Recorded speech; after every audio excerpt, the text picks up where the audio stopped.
جناب اسپیکر، پاکستان نے گزشتہ چند ماہ کے دوران خطے میں امن، استحکام اور کشیدگی میں کمی کے لیے جو فعال، متوازن اور ذمہ دارانہ سفارتی کردار ادا کیا ہے، اس میں ہمیں اپنے عظیم اور آزمودہ ہمسایہ ملک چین کی مکمل حمایت اور ہم آہنگی حاصل رہی ہے۔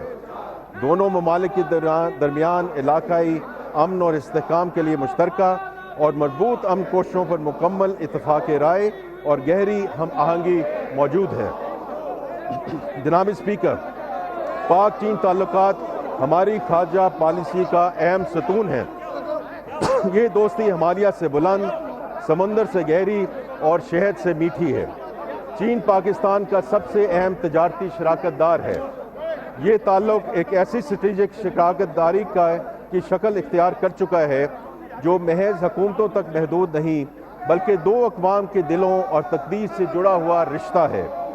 وزیر اعظم میاں محمد شہباز شریف کے حالیہ دورہ چین نے اس شراکت داری کو نئی اور ٹھوس جہتیں عطا کی ہیں۔ میں اب آئل پرائسز پہ بات کرنا چاہوں گا۔ جناب اسپیکر، امریکہ اور ایران جنگ کے اثرات پر ہم نے پہلے ذکر کیا ہے۔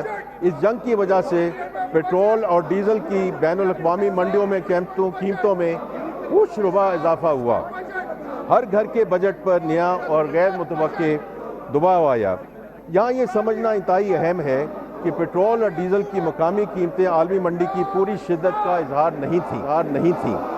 اگر حکومت اس جھٹکے کا پورا بوجھ عوام پر منتقل کر دیتی تو یہ قیمتیں اس سے کہیں زیادہ ہوتی۔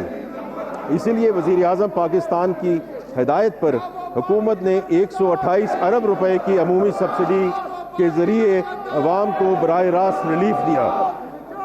پھر جلدی صوبائی حکومتوں کی تعاون سے، اور ہم ان کے بہت شکر گزار ہیں کہ انہوں نے ٹارگیٹڈ سبسڈیز کا نظام متعارف کروایا، جس کے ذریعے ضرورت مند افراد کو پیٹرولیم مصنوعات کی قیمتوں میں ریلیف دیا گیا اور ابھی بھی دیا جا رہا ہے۔ جناب اسپیکر، پاکستان ایک مستحکم معیشت اور معاشی بفرز کے ساتھ امریکہ ایران جنگ کے بحران میں داخل ہوا۔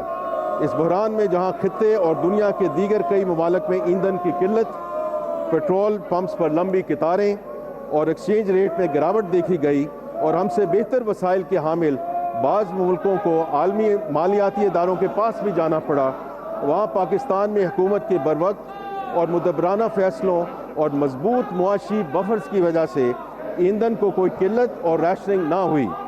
نہ پیٹرول پمپس پہ قطاریں لگیں، نہ کوئی امن و امان کا مسئلہ پیدا ہوا، اور نہ ہی ایکسچینج ریٹ متاثر ہوا، بلکہ اس بحران کے دوران فچ ریٹنگ ایجنسی نے پاکستان کی ریٹنگ کو مستحکم قرار دیا۔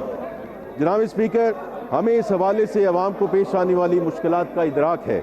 اس کے ساتھ ہی حکومت بین الاقوامی مارکیٹ میں تیل کی قیمتوں میں کمی کا فائدہ عوام کو منتقل کر رہی ہے۔ جناب اسپیکر، یہ موجودہ حکومت کا تیسرا بجٹ ہے، لہٰذا میں ضروری سمجھتا ہوں کہ تقریر کے آغاز میں پچھلے 2 سالوں کے سفر کا مختصر احاطہ کرتا چلوں۔ ہم نے یہ سفر ایک مشکل مقام سے شروع کیا۔ وزیر اعظم پاکستان کی قیادت میں موجودہ حکومت نے انتھک محنت سے حالات پر قابو پایا ہے اور کئی اہم اور دور رس نتائج کی حامل معاشی کامیابیاں حاصل کی ہیں۔ 2 درج ذیل ہیں۔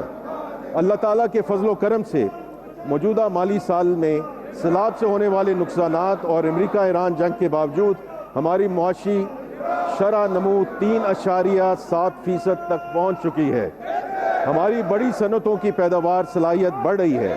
اس مالی سال میں لارج اسکیل مینوفیکچرنگ کی شرح نمو 6.1% تک رہی ہے، جبکہ خدمات کے شعبے میں 4.1% شرح نمو سامنے آئی ہے۔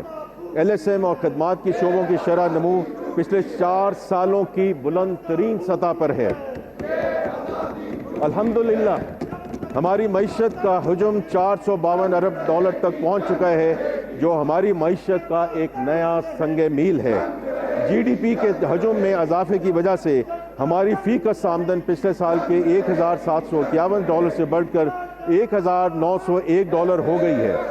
پچھلے 2 سالوں میں پالیسی ریٹ میں تاریخی کمی واقع ہوئی اور یہ شرح 22% سے کم ہو کر 11.5% پر آ گئی ہے۔ ہمارے زرع معدنیات کے ذخائر میں بھی نمایاں بہتری آئی ہے۔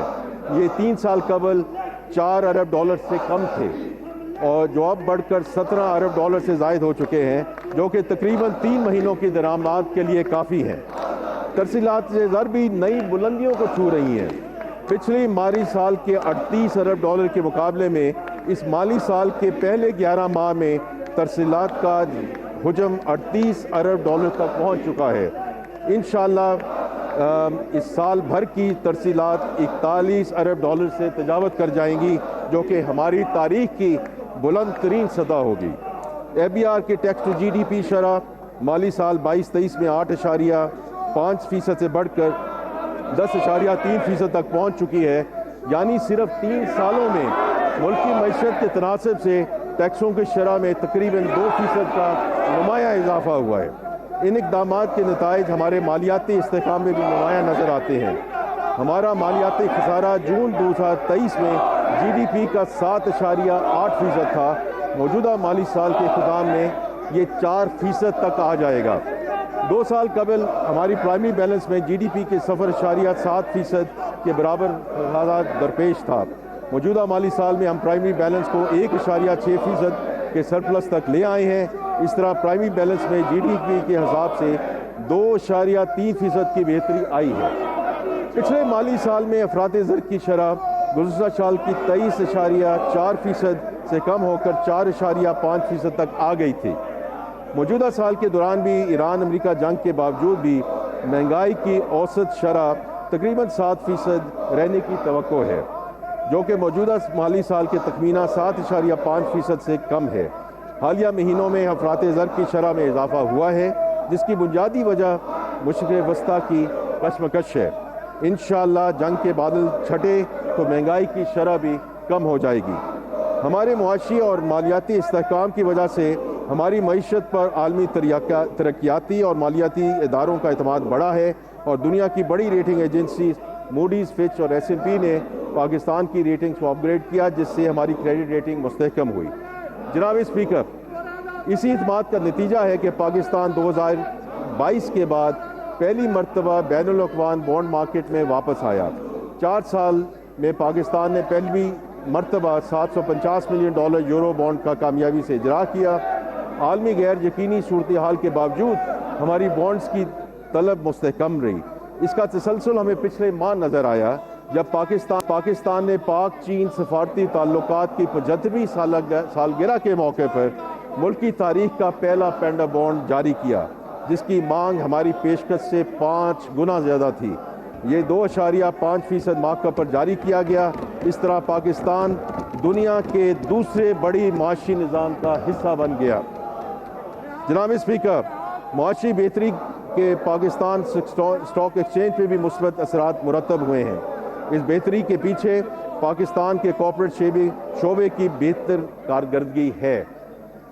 کارپوریٹ شعبے نے جنوری مارچ 2026 میں پچھلے سال کے اسی عرصہ کے مقابلے میں 22% زیادہ منافع حاصل کیا، جبکہ موجودہ مالی سال کے پہلے 9 ماہ میں یہ منافع 9% رہا ہے۔ اس کے ساتھ ساتھ پاکستان اسٹاک ایکسچینج میں سرمایہ کاروں کی تعداد میں پچھلے 1 سال میں 1,73,000 نئے سرمایہ کاروں کا ریکارڈ اضافہ ہوا ہے۔ خوشائن بات یہ ہے کہ نئے سرمایہ کاروں میں ایک بڑی تعداد نوجوانوں پر مشتمل ہے۔ اس سال میں اب تک 11 IPOs کا اجرا ہو چکا ہے، جو کہ پچھلی 2 دہائیوں میں ایک سال میں سب سے زیادہ تعداد ہے۔ اسی طرح SEC پہ میں 39,000 نئی کمپنیوں کا اندراج ہوا ہے۔ دنیا کی بڑی کمپنیاں جیسے گوگل، ویون، BYD، رامکو، علی بابا گروپ، AD پورٹس، رقمی، مشرق اور ٹرکش پیٹرولیم پاکستان میں سرمایہ کاری کر رہی ہیں۔ حکومت کے قائم کردہ ٹیکنالوجی زون میں 250 سے زائد نئی کمپنیوں نے اپنا کاروبار شروع کیا ہے، اور 25,000 سے زائد ٹیک پروفیشنلز کو روزگار ملا ہے، جو نئے اور موجودہ سرمایہ کاروں کا پاکستان میں کاروباری ماحول کو بڑھاتے ہوئے اعتماد کا منہ بولتا ثبوت ہے۔ جناب اسپیکر، گزشتہ سال اسی ایوان میں نے اپنی بجٹ تقریر کے دوران ہم نے یہ قوم سے وعدہ کیا تھا کہ ہم دہائیوں سے التوا کا شکار نجکاری کا ایجنڈے کو عملی شکل دیں گے۔ میں آج اس ایوان کو بتاتے ہوئے خوشی محسوس کرتا ہوں کہ یہ وعدہ صرف وعدہ نہیں رہا، بلکہ ایک حقیقت بن چکا ہے۔ ہم نے فرسٹ پیمنٹ بینک کے نجکاری سے آغاز کیا اور پھر 23 دسمبر 2025 کو پوری قوم نے دیکھا کہ اسلام آباد میں ایک شفاف اور براہ راست ٹیلی ویژن پر نشر ہونے والی نیلامی کے ذریعے پاکستان انٹرنیشنل ایئر لائنز کو مجموعی طور پر 185 ارب روپے کے عوض نجی شعبے کے حوالے کر دیا گیا۔ یہ کامیاب اور تاریخی نجکاری وزیر اعظم پاکستان کے اس ویژن کے عین مطابق ہے کہ نجی شعبہ ہی ملک کی پائیدار معاشی ترقی کا ضامن اور علمبردار ہے۔ Private sector is going to lead this country. P I A کی کامیاب نجکاری کے بعد ہم ایک 5 سالہ منصوبے پر عمل پیرا ہیں، جس کے تحت کئی حکومتی اداروں کو نجی شعبے کے حوالے کیا جائے گا۔ اس میں ڈسکوز، جینکوز، بینکس، انشورنس کمپنیاں اور ہوائی اڈے شامل ہیں۔ اس سلسلے میں 3 ڈسکوز کے پہلے بیچ کی نجکاری کے لیے اظہار دلچسپی کے نوٹس جاری ہو چکے ہیں۔ جناب اسپیکر، ایک فعال، متحرک اور شفاف ٹیکس انتظامیہ کسی بھی ریاست کی معاشی خود مختاری کی ضمانت ہے۔ ٹیکس کی وصولی کے بغیر کاروبار مملکت سر انجام نہیں پا سکتا اور نہ ہی ترقیاتی کاموں کے لیے وسائل مہیا ہو سکتے ہیں۔ اس لیے ایف بی آر میں جامع اور وسیع تر اصلاحات جاری و ساری ہیں۔ ایف بی آر میں اصلاحات کے مطابق کہ اب تک کے نتائج جناب اسپیکر بہت حوصلہ افزا ہیں۔ مالی سال 2022-23 میں ایف بی آر کی سالانہ ٹیکس وصولی 7,200 ارب روپے تھی، جو کہ اگلے 3 سالوں میں دگنا ہو گئی ہے اور موجودہ مالی سال کے اختتام پر 13,000 ارب تک پہنچ جائے گی۔ یہ اضافہ ایک ایسی کارکردگی ہے جس کی نظیر پاکستان کی حالیہ تاریخ میں کم ہی ملتی ہے۔ یہ صرف محصولات میں اضافہ نہیں بلکہ پاکستان کے ٹیکس نظام میں ایک اسٹرکچرل تبدیلی ہے۔ میں اس ایوان کو بتانا چاہتا ہوں کہ اس تبدیلی کی قیادت خود وزیر اعظم پاکستان میاں محمد شہباز شریف صاحب کر رہے ہیں، جو ہفتہ وار اجلاسوں کی خود صدارت کرتے ہیں اور پیش رفت کا جائزہ لیتے ہیں۔ جناب اسپیکر، اس تبدیلی کے ٹھوس ثمرات سامنے آ رہے ہیں۔ سب سے پہلے پروڈکشن مانیٹرنگ کا نظام ہے، جس میں مرکزی ڈیش بورڈز، ویڈیو انالیٹکس اور ٹیمپرنگ الرٹ سے مدد لی جا رہی ہے۔ یہ نظام 27 سیمنٹ فیکٹریوں اور 75 شوگر ملوں پر نافذ ہو چکا ہے۔ صرف ان 2 شعبوں سے سالانہ بنیاد پر تقریباً 61 ارب روپے اضافی ٹیکس متوقع ہے۔